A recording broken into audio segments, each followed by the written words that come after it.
Sifat toma itu pertama salah satu sifat faktor penghalang ruh tidak bisa usul datang Gusti Allah. Hukum fana itu boleh saya katakan sebagai kunci satu-satunya jenengan bisa masuk ke alam makrifat. Warahmatullahi wabarakatuh. Bismillah, alhamdulillah, la khawla wa la quwwata illa billah. Asyhadu an la ilaha illallah wa asyhadu anna muhammadan abduhu wa rasuluh. Allahumma salli wa sallim wa barik alaihi wa ala alihi wa ashabihi ajma'in. Rabbi israh li sadri wa yassir li amri wa hlul 'uqdatam min lisani yafqahu qawli. Amma ba'd. Puji syukur alhamdulillah, malam hari ini Allah masih mempertemukan kita dalam suasana ta'lim muta'alim. Yang kita bahas adalah kitab Hikam, yang malam hari ini kita sudah sampai pada fasal 70, 71, 72, satu paket menerangkan masalah toma. Sebelum kita masuk dalam makalah 70 tentang toma, toma niku salah satu sifat yang menjadikan faktor terhalangnya ruh datang Allah. Toma. Berhubung kula masih bicara ilmu, kula mboten ngomong langsung ya Allah, mboten ya. Ilmu asinipun sedaya ya Allah. Mpun diperunggal kuno dulu. Wong kita ngaji itu diurai dulu. Mengke jaduke oh iya, ternyata semua itu Gusti Allah. Oke. Toma. Ini Bapak Ibu, ketika jenengan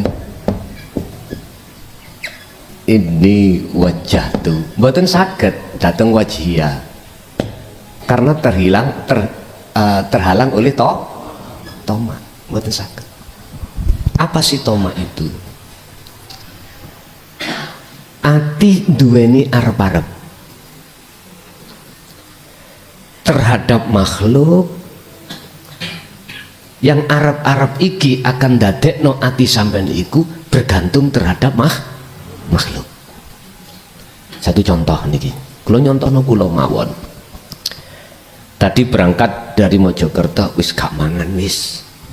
Ana konongku gak lali ya dikasih makan sate. Lho, niku toma. Contohnya kados ngoten seperti ini.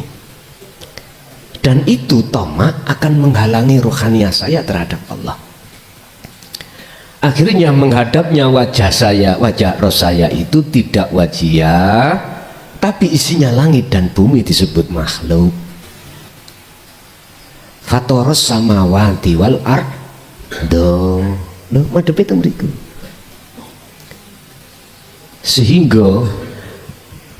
Sehingga pengharapan hati saya ini yang disebut toma niki mboten njaluk lho Pak ya. Daerah yang belum minta masih Arab.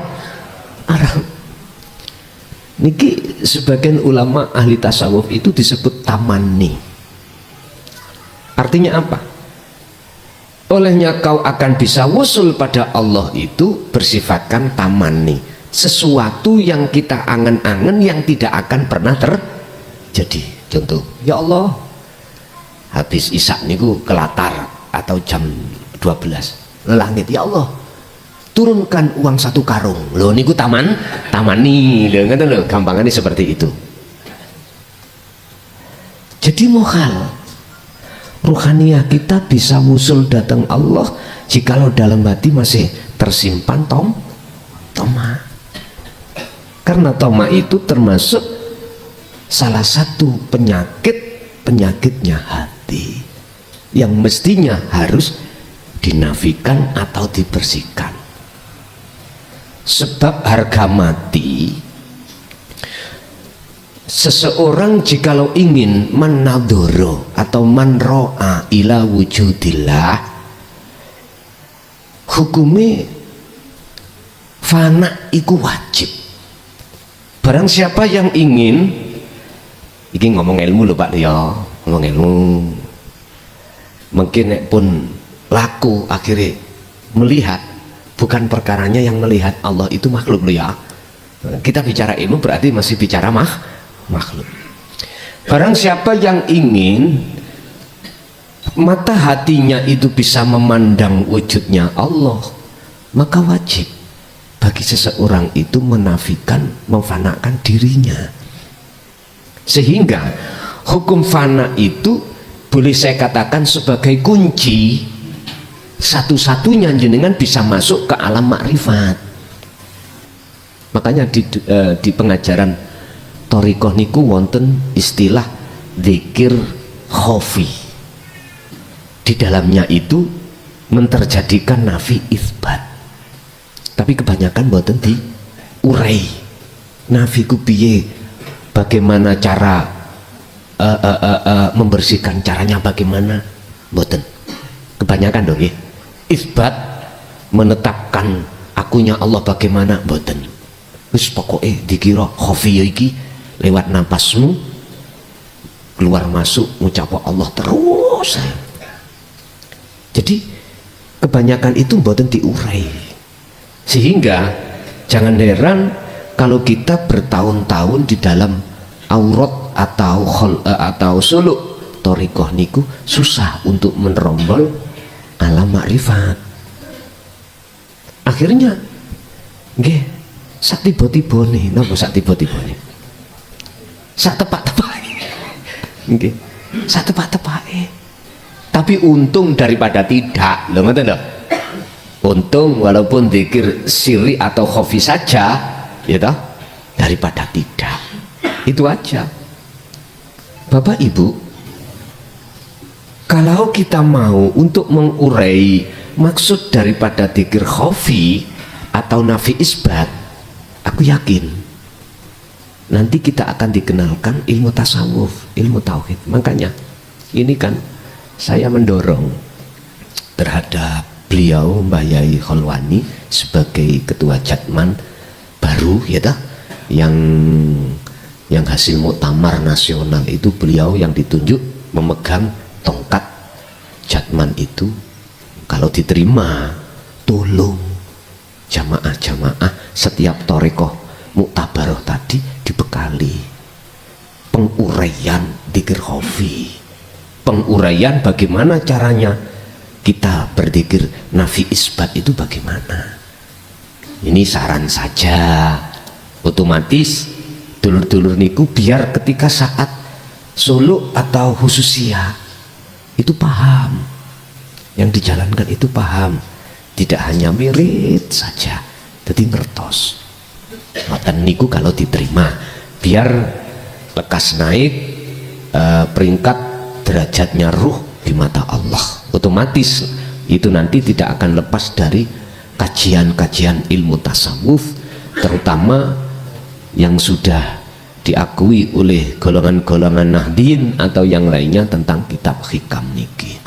Pun niku makalah mawon, muqaddimah mawon. Jadi sifat toma itu pertama salah satu sifat faktor penghalang ruh tidak bisa usul datang Gusti Allah. Yang kedua, sifat tama itu wajib bagi kita untuk meniadakan, mengusir di dalam hati.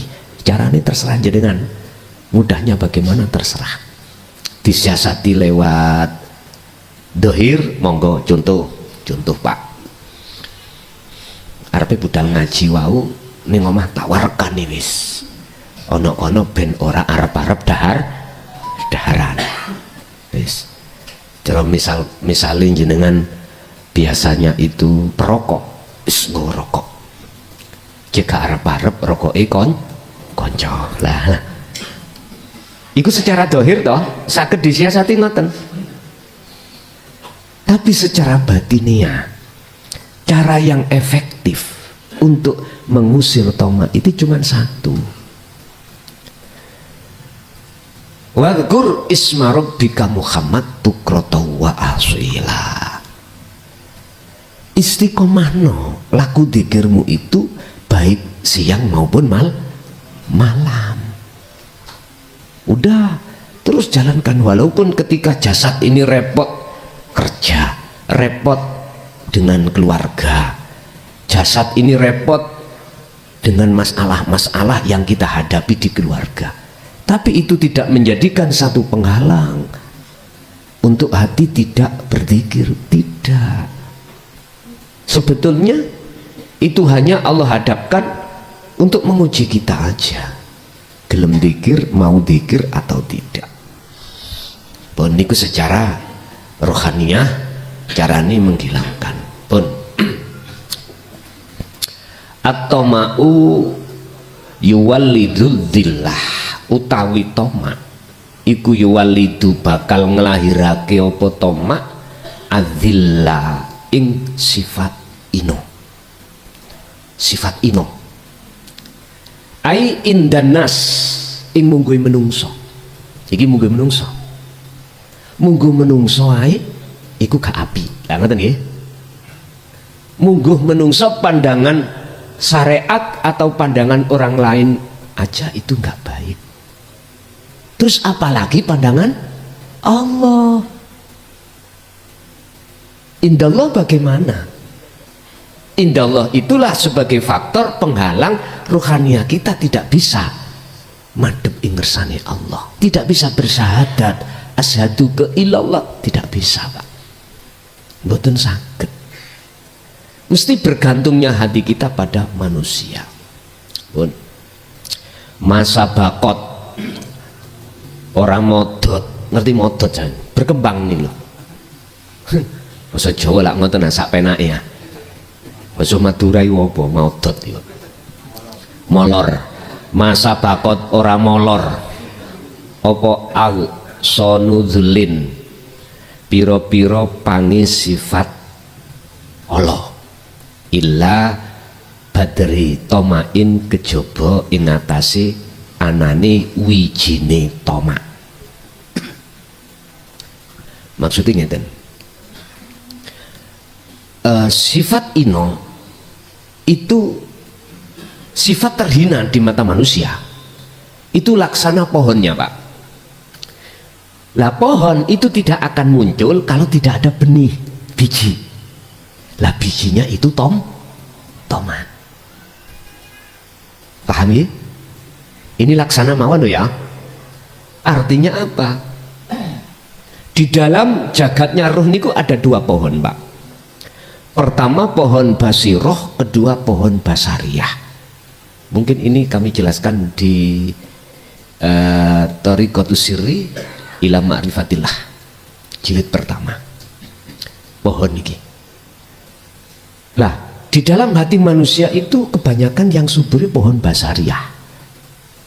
Iki pohon siapa yang menaiki pohon ini sampai ujung itu neraka. Bahasanya anar. Akan mendapatkan anar itu bahasa muradnya adalah panas. Boleh diartikan neraka. Di dunia kita memanjat pohon yang mana? Kalau pohon basariyah ujungnya itu anar, kalau pohon basiroh ujungnya al-jannah. Kita di dunia ini berjalan di atas jalan nafsu apa di jalan Allah, tinggal itu. Kalau di jalan nafsu tandanya gini Pak, segala apapun kita ukur dari manusia, makhluk. Akhirnya bersaksi kita, iman kita tidak pada Allah, pada makhluk. Sehingga contoh muncul buah tomat tadi nggih, nyun sewu.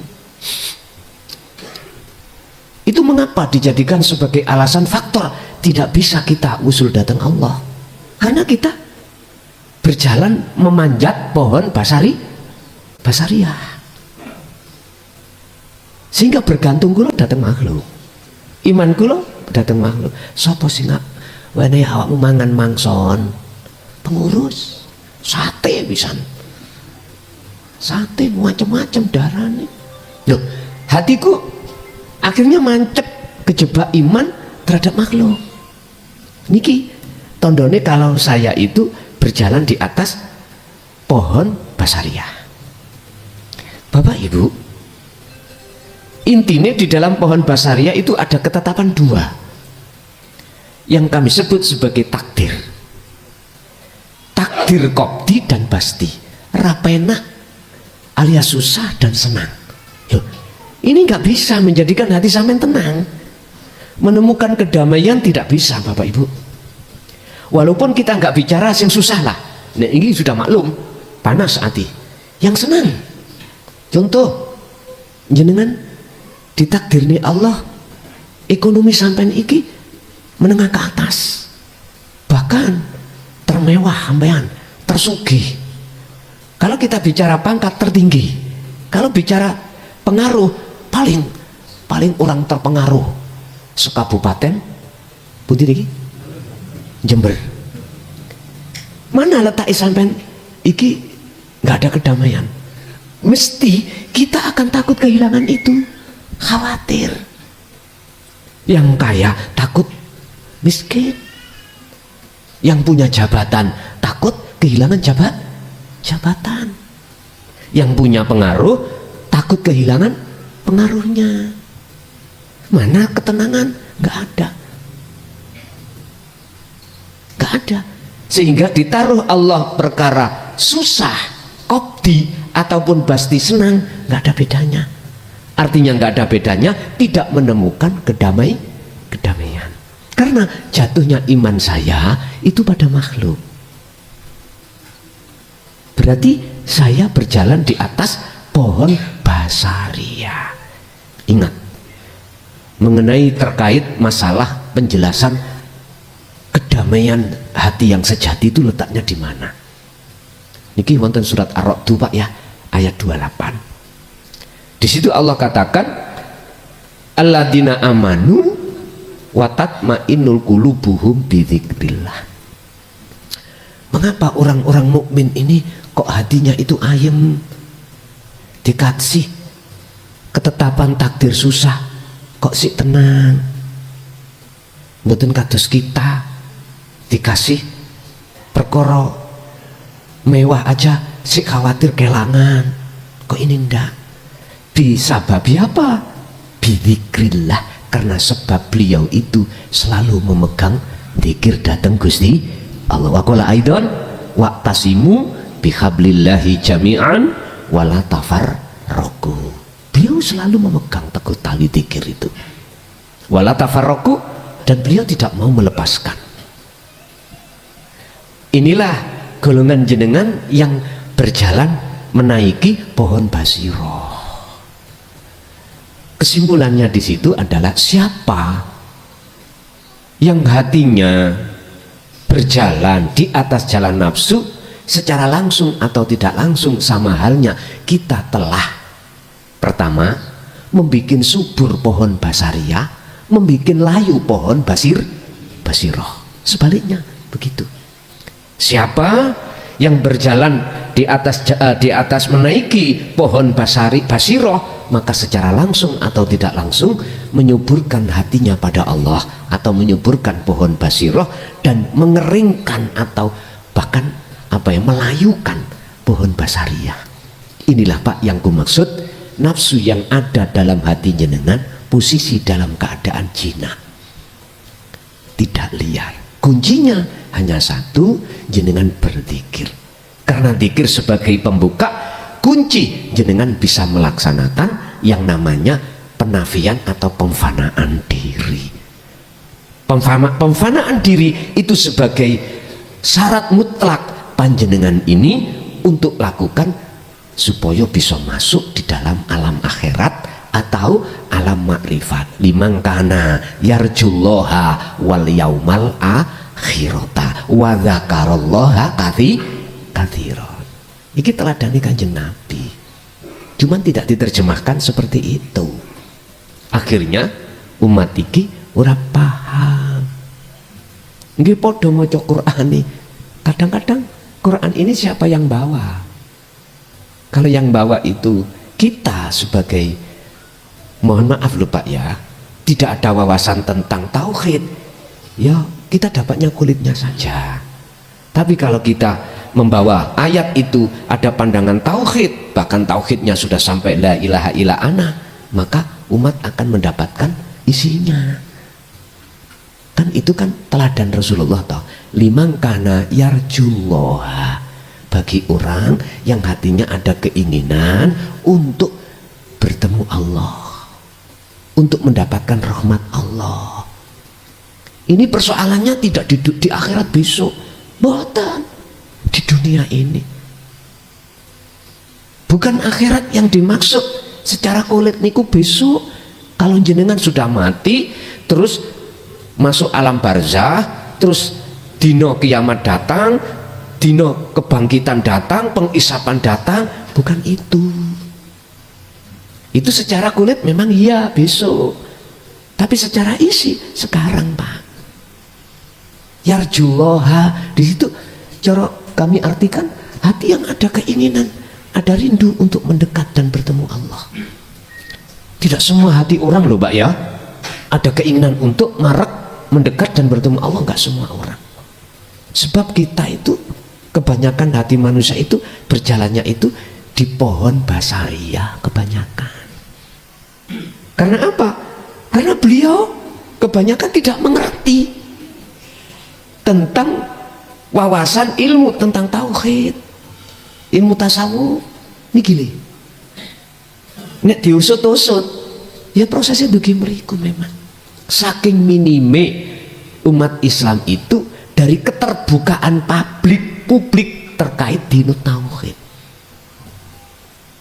Akhirnya hati kita nggak bisa menjadi hati yang berakhlak ilahiyah atau berbudi luhur, mboten saged, Pak. Sehingga nanti kalau Allah datangan ujian perkara yang qobdi nyusahno, hati panas, susah, gelisah, nggak ada tenangnya, Pak, nggak ada. Ujung-ujungnya di situ. Bon, siapa yang betul-betul mempunyai keinginan hatinya untuk bertemu Allah, rahmatnya, wal yaumal akhirah, artinya di situ Anda akan nanti kalau ini sampai kembangkan, jenengan ini akan ditakdirni Allah, hati itu bisa ngintip negeri akhirat ning dunya niki.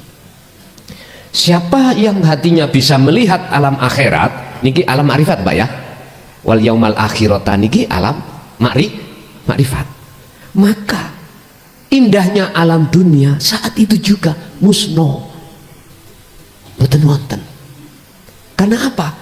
Karena kalah indah dengan alam akhirat. Sampak-sampak Nabi Idris boten purun mantuk. Jenengan ngapunten, waktu khalwat khusus atau umum mungkin pernah ngalami ngeten. Jenengan ini dimasukkan Allah dalam satu alam yang tidak ada siapa-siapa. Hawanya itu sejuk, ya gak sejuk, panas ya gak panas, bentar tapi gak panas. Terus jenengan terasa nyaman. Tinggal di situ nurnya apa, nur Muhammadnya apa Muhammadnya, atau wijinya atau pohonnya. Tinggal pertanyaannya ketika posisi sampai di situ, apakah keakuan diri sebagai makhluk yang ditaruh Allah dalam alam itu masih ada apa enggak? Kalau ada, berarti jenengan ini masih dapat nurnya. Cara bahasa ngapunten, pohonnya belum dapat wijinya, ngaten. Kalau boleh saya katakan, jenengan iki hanya ambu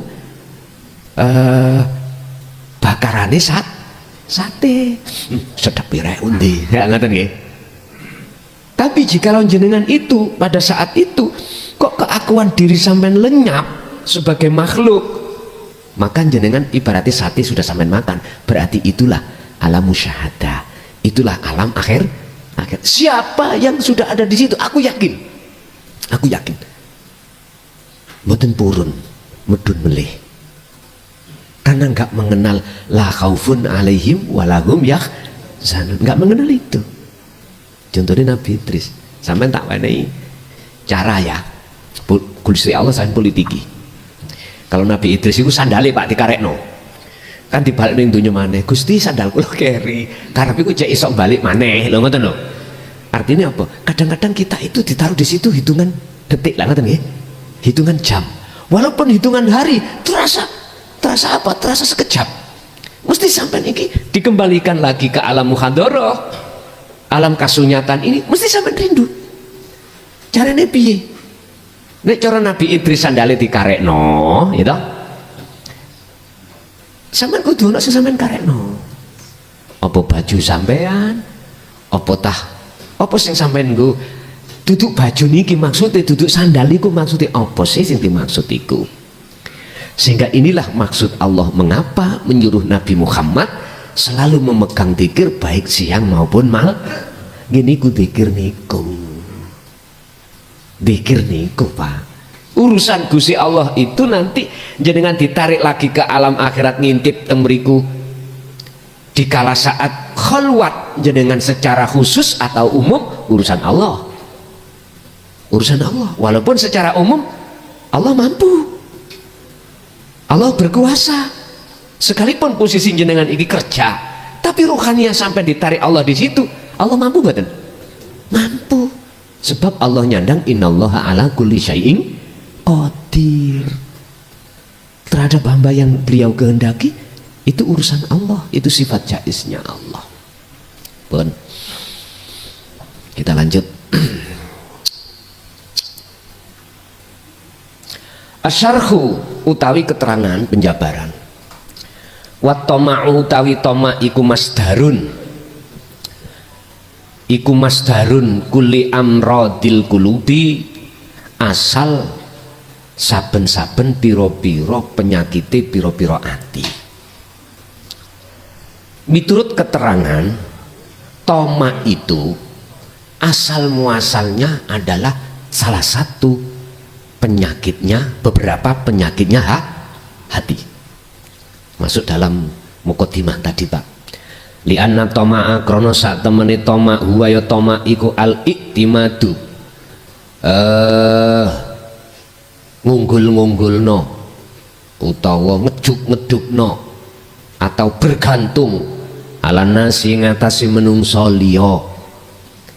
Dikatakan toma itu salah satu beberapa penyakitnya hati karena hati kita itu mesti bergantung terhadap orang lain. Bergantung, Pak. Kok aku keimangan kowe kae. Misalnya ngaji. Budal ngaji, Pak. Ati kono arep-arep engko lak dipisaroi aku. Nyun sewu ya. Ngaji hikam itu gak ngaji untuk murid tok. Yo ngaji nang kiai ini. Jadi hikam niku mengurai tidak hanya talamid, bahkan asatid. Guru dan murid yo melu gabung ngaji. Bukan untuk murid saja. Bahasa saya untuk saya juga, Pak niki. Gak untuk jenengan saja. Buat saya evaluasi diri. Contoh tadi loh. Ini ngomah iki ono isine hati ngene, Pak. Aku kok ngaji nang Jember. Jelas enggak aku dapat bisaroh. Loh, iku lah tomak toh. Tomak. Ini yang sebagai penghalang hati saya, Pak. Pertama, bagi saya tidak akan bisa bertemu Allah. Yang kedua, ilmu tidak akan manfaat bagi umat. Karena apa? Sumber yang keluar itu tidak berangkat dari hati yang kholis, hati yang bersih, tapi hati si ono tomat. Pak, mohon maaf ya, saya nggak suka memberikan contoh pada orang lain. Mending saya, supaya nafsuku iki kupingi kerungu. Jika gampang ujuk-ujuk bisikin nanggone antiku. Mohon maaf dong, nggih. Mending lebih baik saya mencontohkan saya sendiri biar evaluasi diri saya. Loh, ini nggak baik. Saiki ngilmu iku wis gak manfaat. Karena alasan sumber dari hati saya isih krono sak liyane Gusti. Loh, jelas nggih? khusus niki nggih namper nanggone ati kula Pak Yohan, supaya nafsu dalam diri saya itu biar enggak seperti itu, muncul tomak dan lain sebagainya. Ya Allah, kadang-kadang ya Pak, ini kan contoh pada status saya sebagai umarok misalnya, atau ustadz lah, wis awak dewis wis ustadz cilik-cilik aneh lu wis ojo geden-gedenan kok. Nah ngeten iki, kalau kita tidak mau betul-betul neliti hati dengan ilmu tauhid, mboten saged Pak. Tomai mboten saged ilang. Wong sing wis gelem ngaji ae, paham ae, terus belum mau melaksanakan dengan istiqomah dikiri nafi isbat, mboten saged kok. Mboten saged. Tidak cukup Pak kita ngaji, nggak cukup. Ngaji itu untuk membuka kefahaman dalam hati dalam setiap ilmu ni Allah niku. Cuman tidak cukup kita ngaji, harus kita praktekkan. Maka nih, kalau mboten kadang-kadang buka makalah, sak makalah, terus paham, ayo sama-sama dilakoni masing-masing. Gitu. Itu loh nanti akan berbuah satu buah hati sampean apa anugerahnya, makrifat Allah. Itu pasti niku. Bon. Jadi kalau toh memang tomak itu salah satu di antara beberapa penyakitnya hati, maka wajib bagi kita hindari. Cara untuk menghindarinya, kita harus terus berzikir sirul asrar. Pun kuncinya ada di situ. Watolabul uyu, watolabul unu, watolabulan ngarepake al unu ing pertolongan minan nasi saking menungso. Otomatis Pak, kita akan beriman yang menolong kita itu manusia. Wal ittikalu ala nasi, lan nyandarake ala nasi ngatasi menungso, jatune iman kita hanya pada manusia. Wa khidmatun nasi, lan dadi budake menungso. Wa huwa nau'un min dzulli li annahu syakkun fi qadarillahi, wa huwa khali utawi keadaan sing kaya ngono mang iku nau'un warnane minadzulli, tondone kalau kita itu orang yang terhina di mata Allah. Li annahu, sebab apa? Krono sak temene dzul iku sakun, ada satu kemamangan min takdirillahi, saking takdiri Allah. Orang kalau sudah terjangkit tomak, pasti orang itu tidak akan yakin tentang takdiri Allah. Artinya sakun di sini adalah mamang. Aku engko ya apa ya? Engko mangan apa gak ya? Engko aku disangoni apa gak ya? Kerjaku engko dapat bayaran apa enggak ya? Loh, hati keyakinan atas ketetapan Allah enggak ada Pak. Insya Allah lah nggak ada. So aku iki ahli neraka apa ahli surga? Nggak ada ketetapan hukum, nggak ada. Ketetapan hukum pasti dalam diri kita dari Allah atas sunatullahnya Allah. Ketetapan hukum Allah itu hati kita ragu, nggak yakin. Tapi coba kalau kita bebas hati ini dari perkara-perkara yang menjadikan penyakitnya hati, terus bunti ala inna auliya Allah la khaufun alaihim walahum yaksanun. Orang yang disebut kekasih Allah itu Pak, walladzina amanu wa kanu yattaqun. Surat Yunus 62-63. Itulah orang-orang yang tidak hanya percaya, jenengan habis dikasih keterangan risalah saking Allah tentang tauhidiyah ini, hati sampai yakin, gak cukup yakin.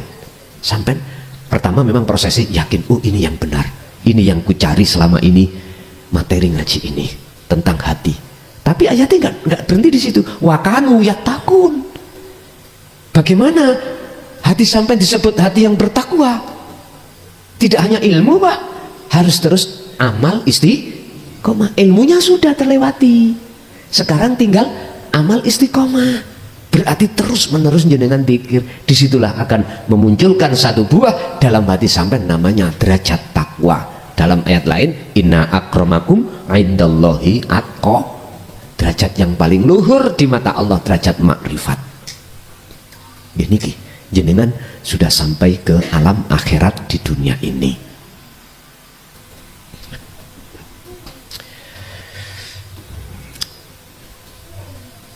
Satu ma kodaka apa sayun mislul wahmi, ma kodaka ora nuntun apa sayun suci-wiji misla mislul wahmi kang padane angen-angen aitamani la syai'a ora ono suci-wijiku yakuduka nuntun ilat duli maring apa maring sifat ino mislu tamani kang padane angen-angen yang tidak pernah terjadi. Wahmun maksudnya wahmun wa utawi wahmun iku kullu tamani saben-saben pengangen-angen li ghairillah maring saliyane Allah. Ati sampean pingin sugih tamani, ati sampean pingin dadi wong sing mulya tamani, ati sampean pingin dadi wong sing duweni pangkat sing dhawuh tamani. Lho kok iso disebut tamani padahal nyatane ya sugih, kekarepan ya keturutan, jadi pejabat, punya pengikut ribuan, mana sebut tamani, nyatane ada. Ini perkara selain Allah sejati ini kan boten wonten. Nah oke.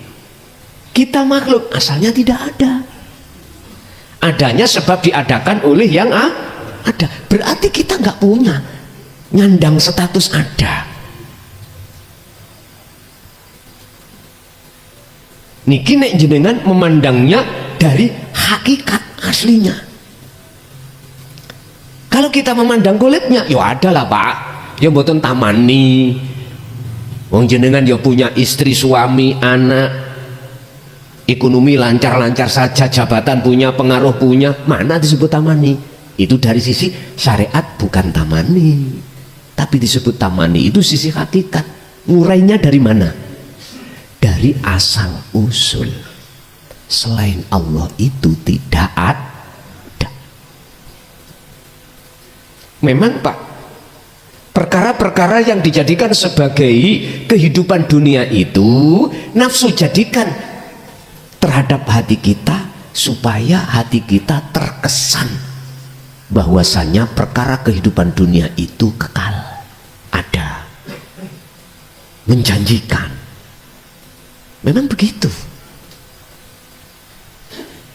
Itu bikinan waswasi sudurinas alladzi waswisu fi sudurinas. Hati tiupannya nafsu memang begitu.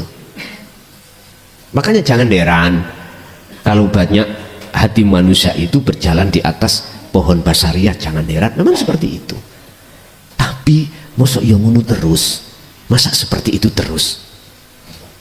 Akhirnya ketika kondisi hati manusia banyak yang terkurung, terjebak, terikat, terbelenggu oleh kepentingan nafsu, maka Allah menurunkan. Ini sebab asbabun nuzulnya ayat walladzi arsala rasulahu bil huda wa dinil haq, ada di situ. Diturunkanlah utusannya Rasulullah Muhammad sallallahu alaihi wasallam untuk membawa hidayah dan dinul haq, ai dinut tauhid ini.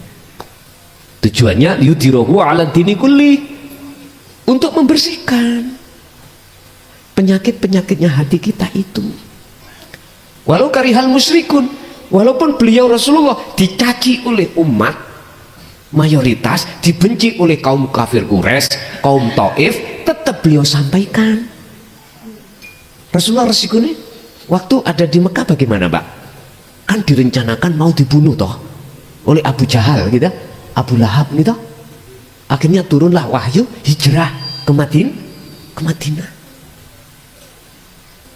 Resiko yang seperti itu tidak menjadikan beliau terhalang, tetap beliau sampaikan. Ini Rasulullah. Kita sik dilokno sesat wis nangis. Cemen sesat ajaranmu itu. Kita masih hanya gak disopo, gak digembuli sama teman, biasanya kan akrab, melihat jenengan seperti itu dianggapnya jenengan salah jalan, jenengan dijauhi. Ngune wis nelongso. Akhirnya tekok mula, Pak. Son dalam. Iya dah. Orang kalau sudah masuk tenggelam baru tauhid itu, teman-teman sama yang dekat dulu pada menjauh. Jam kula sederhana, kayak terruha. Betul. Baru tahu dah. Ingat, Allah menjauhkan dari teman-teman yang seperti itu, bersyukurlah. Bersyukur. Kau telah dijauhkan dari penghalang. Ada lagi, Pak, ngoten niku. Sejak saya itu ngaji bahru tenggelam bahru tauhid son, istriku ku purik. Pulang, bahkan ngancam. Kalau terus belajar itu dan laku itu, mendingan kita bubaran. Terus kalau ditakoki, ujiannya berat, muniku mesti tak? Saya jawab, kayak teruah.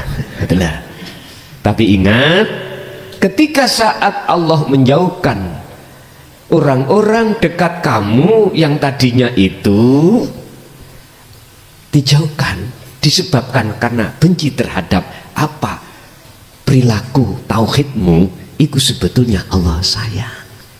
Biar jenengan boten berat-berat. Wis, ada lagi, Pak. Son dalam. Memangnya gitu tah, kalau orang sudah merajut hatinya menuju Allah, sugihku dadi melarat, bisnisku hancur, utangku akeh. Jawab kula nggih ngeten, teteruh ha. Ngoten tok kula. Ingatlah, Pak, kita itu sebetulnya disayang Allah.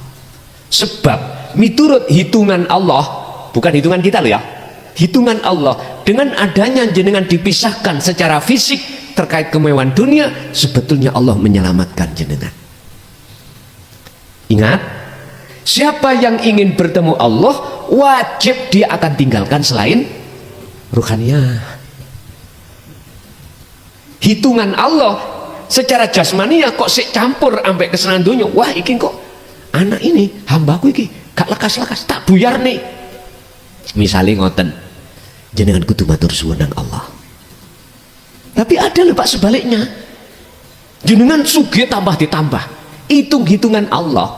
Hal itu tidak menjadikan ta'thirud dunya fi qalbikum, tidak akan menjadikan pengaruh dalam hati jenengan.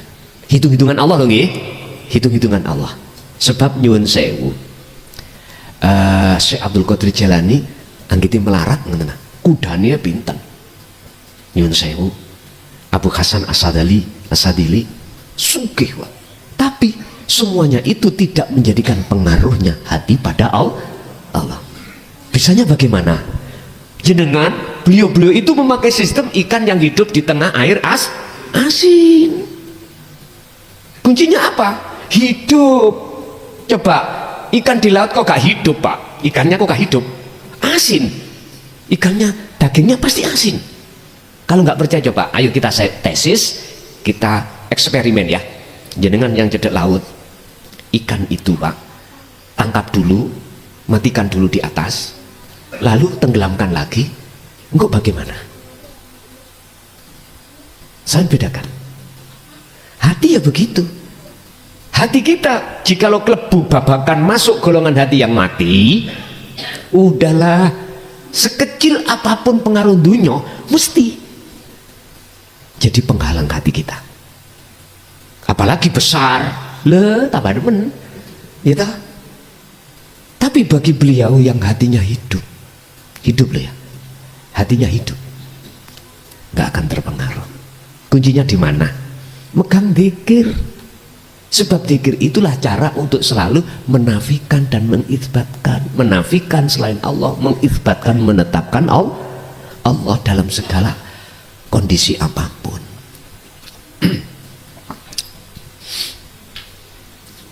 Jadi dikatakan ikutamani dikarenakan selain Allah itu gak kekal. walaupun secara fisik jenengan dapatkan selain Allah, tapi tetap ikut disebut tamani, tidak mungkin itu akan jenengan raih yang namanya makrifat. Wa lam lan ngertiyo sira annahu ing sak temene wong iku la yaslamu, ora bakal slamet atine maksude sapa man minat tomai saking sifat toma illa sinfun khosun kejaba golongan kang khusus minan nasi saking pira-pira menungso rupane aladina wong akeh humutawi aladina iku konatuna kang wong padha qanaah. Iki Pak carane nglawan qanaah, mustaslimuna lan padha pasrah sapa-sapa aladina lillahi maring Allah. Pun ketemu pun siapapun kita tidak akan pernah akan selamat dari toma kecuali golongan yang khusus. Mana golongan yang khusus? Golongan yang memegang kona'ah. Apa kona'ah? Nrimo padume Allah. Dikasih enak ya nrimo, dikasih gak enak ya nri. Tapi nggak bisa Pak, kona'ah ini kita lakukan ketika saat kita masih ada di golongan mboten saged. Ati sing ganjel Pak. Contoh. Kita tahu Pak, semua itu yang menguasai Allah. Kita tahu secara ilmu yang menguasai makhluk sedunia itu adalah Allah. Quran ini sudah jelas. Walillahil masyriq wal maghrib, sudah jelas. Ayatnya banyak yang menerangkan tentang hal itu. Saya ditanya, son, nandur apa? Padi. Terus nyokulna sapa? Ya Allah. Terus sing ngemes, ya aku cuma digerakno Allah. Tak wis cetha Pak nggih. Cetha niku. Cetha. Terus padi nguwah, sing nguwahno siapa? Berbuah Allah. Terus padi mengunin, yang menguningkan siapa? Allah. Terus sebelum kok panen, satu hari dihabiskan, tikus sing habiskan siapa? Kati ngomong Allah mboten saged Pak. Karena ning ati ganjel. Lho nggih Pak. Akhirnya hati kita kalau ketemu tikus ngancem Pak, bunuh. Kita loh niki qanaah kita belum benar. Cukup hanya di lisan tapi tidak bisa tembus di hati. Sama dzikir juga begitu. Ada dzikir kita hanya mengucap di lisan tapi nggak bisa tembus di telengnya hati. Di dalam hati tuh Pak ya, mohon maaf, kolbun kita jarang dipahamkan. Di dalam kolbun itu ada orang Jawa nganya teleng, tahu teleng ya men? Telengnya hati, bersak jirone hati kono halus maneh. Lu ini lo sebagai penyambung dengan urip. Niki rasa Pak, saya maksud rasa. Lu ini lo sebagai penyambung antara hatiku ruh Pak.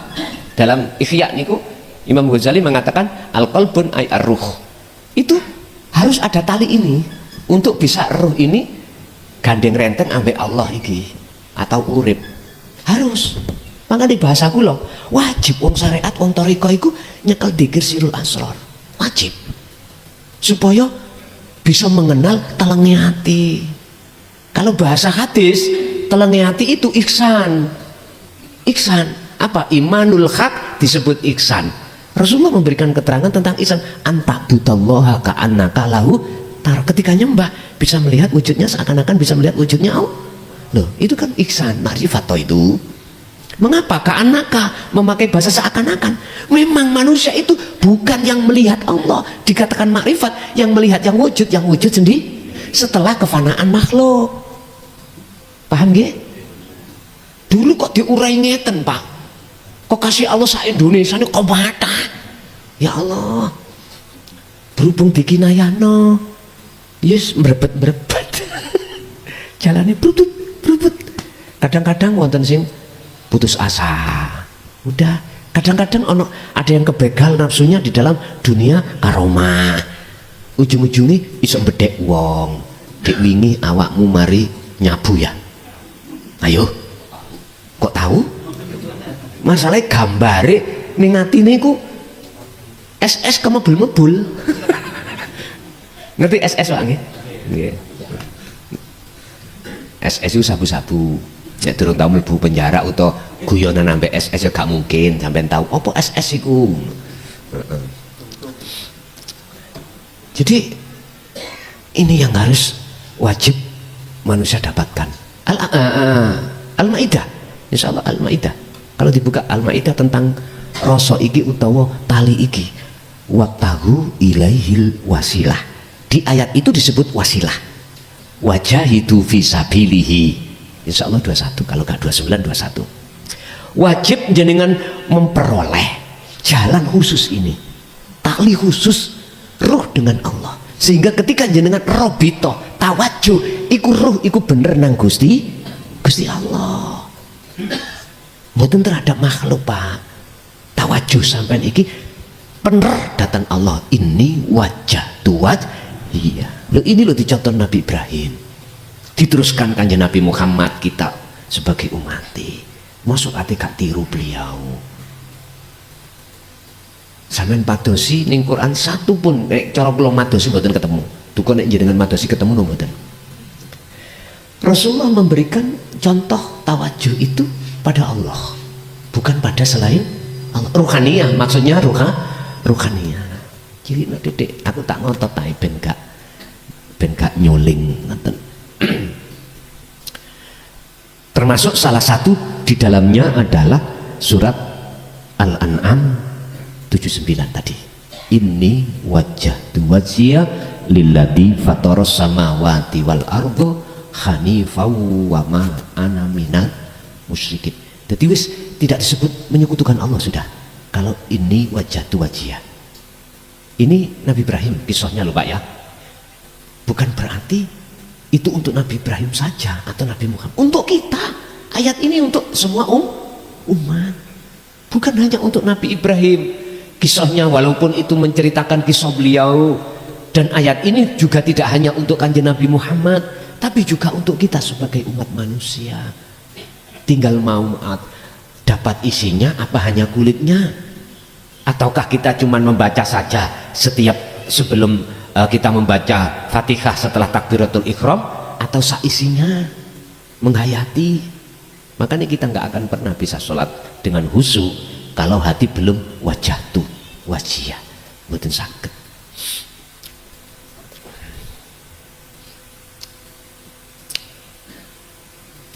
Qanaah itu pasrah diri, apa jeneng rimo ing pandum, dan ini tidak bisa kita lakukan hanya dari sisi syariat saja Pak, harus dari sisi hakikat. Bentuknya mana sampean bisa qanaah rimo ing pandum? Melepas diri, gak mudah ngaku, berarti kuncinya ada di dzikir. Mustaslimuna, dan berpasrah diri tawakal. Kita nggak bisa tawakal dengan benar manakala kita tidak mengerti tentang dzikir Pak. Sama dengan qanaah tadi, hanya di lisan diucapkan, tapi apapun alasannya hati tetap ganjel. Itu berarti qanaah belum jelas. Jikalau qanaah dan berpasrah diri itu sudah benar pada Allah, la yuta'allaku, mongko ora bakal ada ketergantungan apa kulubuhum piro-piro atine aladina bil makhlukina, kelawan piro-piro makhluk. Wis gak gantung no hati sampean nang makhluk Pak. Berarti artinya hati sampean hanya bergantung datang Gusti Allah. 72 anta hurun iki penak iki. Berarti jenengan bebas. Anta utawi sira iku hurun, cara ati kang merdeka mima saking apa anta utawi sira anhu saking ma iku ayisun, jenengan iku los, cara apapun los. Tahu los nggih? Wis apa jari lho ngoten lho. Apa kata Allah? Karena posisi hati sampean sudah duduk di dalam makrifat Allah, sudah nggak ada yang dipikir apakah tujuan yang digagas manusia ini hasil atau tidak, udah buahnya bagaimanapun nggak dipikir. Ini namanya los atau ayisun. Nah wis los dolang wa'adun lan dadi budak lima maring apa anta utawi sira lahu maring ma iku tomiun jenengan iki wis gak dadi budake nafsu lewat tomak, berarti jadi budaknya Allah. Pun tak simpul nih wong nek kegawan tomak berarti budake nafsu. Nek wis lepas dugi tomak atau penyakit sebagai penghalang hati pada Allah, lepas bebas berarti jadi budake Gusti Allah. Pun gitu. Sekarang tinggal pertanyaan nih, kula mboten maksa jenengan pilih pundi sak kersa jenengan. Saya tidak mempengaruhi jenengan supaya tadi budaya Allah, ndak. Tugas saya menyampaikan apa yang telah pernah ngapunten ingkang kathah Rasulullah sampaikan. Tak sampai nih, walaupun pahit kurasa Pak estu, apalagi nanti kalau sudah menginjak Al-Quranul Qadim, paling tidak saya di penjara. Mboten napa-napa. Kalau itu nanti sudah kami tulis sebanyak 30 juz ya niku. 30 juz nanti kalau sudah tertulis, maka resiko paling kecil saya di penjara. Enggak apa-apa. Tetap tak hadapi. Enggak mungkin saya akan keluar tidak meneruskan. Tergantung nanti Allah setelah saya dibuat Allah sebagai alat nulis, setelah nulis terus saya diambil pulang, ya alhamdulillah gitu. Alhamdulillah wis gak mikir-mikir mana, cuman tak kasih tahu aja yang kitab akhir nanti paling tidak 30 juz, manakala itu jatuh pada orang yang tidak tanggung jawab, paling-paling resikone kula di penjara. Wong tahu penjara enak ternyata, mangan dingoni ora nyambut gawe wis persis surga Pak, turu yo dijogo ya dah, wis mboten sibuk belas, wis pokoknya anteng-anteng. Makanya bagi wong sing pingin kholwat gak duwe tempat, nyun sewu ya, nyun sewu ning omah kok diubrak-ubrak nyambut gawe, cari goro-goro nyolong pitike tangga. Jadi laporno polisi, sampai nakoni nggih kula colong ngono. Wis pundi alat bukti niki tinggal cekeri tok. Nah, mari kula tedhok. Wis mlebu penjara.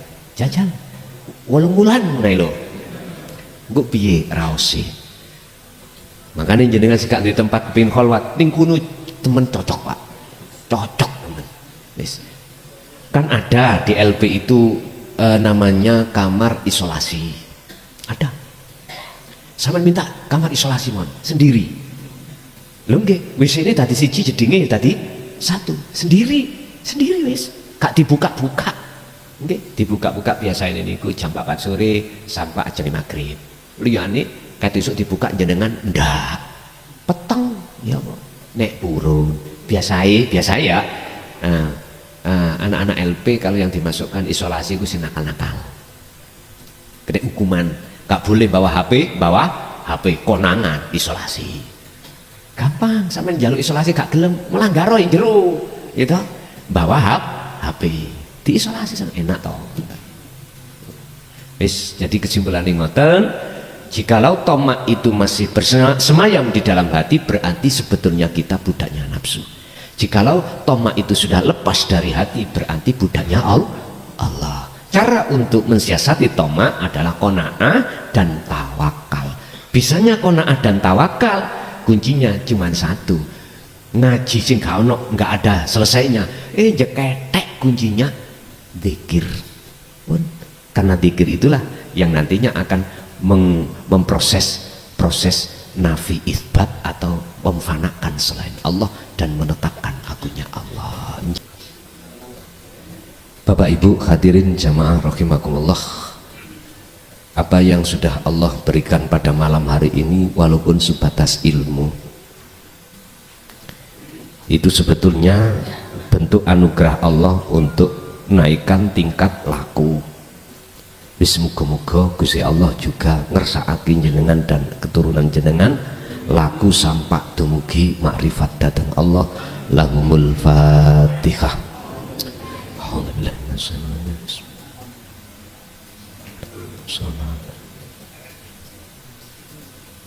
Allahumma sholli wa sallim ala sayyidina Muhammad. Alhamdulillahirabbil alamin. Allahumma sallimna wal muslimin min afatid dunya wa adzabil akhirah. Allahumma ja'alna auladana wa dzurriyyatina wa ahli baitina min ahli ta'atika ya Allah, wa min ahli dzikrika ya Allah, wa min ahli ma'rifatika ya arhamar rahimin. Allahumma yassir lana fi kulli umurina fid dini wad dunya wal akhirah wa ilaihim. Allahumma nawwir qulubana bi nuri hidayatika wa ma'unatika wa rahmatika wa syafaatika wa ma'rifatika wa ilaihim. Rabbana atina fid dunya hasanah wa fil akhirati hasanah wa qina adzabannar. Wa sallallahu ala sayyidina Muhammad. Alhamdulillahirabbil alamin. Al-Fatihah. Bismillahirrahmanirrahim.